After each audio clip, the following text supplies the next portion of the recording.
So I think there's really two things that I talk about on a regular basis, and when I say talk about, I'll plug myself in. But I'm a fractional chief revenue officer for B2B SaaS companies across the U.S. and Latin America.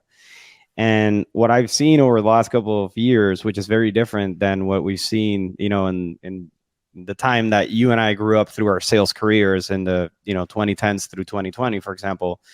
Number one is macro, right? So I think that we haven't seen anything like this. I'll quote David Sachs, who sometimes talks about being in a software recession.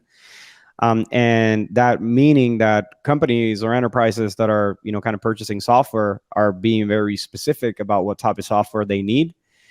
And so that's making the salesperson's job a lot harder, because you can't just show up and say like, look, this is a cool tool that's going to help you do X, Y, or Z. It's like, cool, this tool is going to make you do X, Y, or Z, but how is that going to move the needle for making us more productive, reducing costs, increasing revenue? That type of sale, I think, is a little bit of a harder sell that asks the sales rep to elevate and to, not just come to the table and be able to do a demo, like what we were talking about earlier. Giving a demo and asking the right questions is not enough.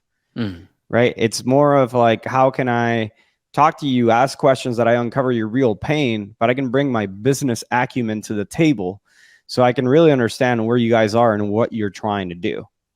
Right? A public company is at the public eye, and everyone is looking at their margins and, their revenue growth, et cetera. And if you're not NVIDIA that's crushing their sales goals quarter over quarter, you're a company that needs to, cut here and there because the cost of borrowing is a lot higher.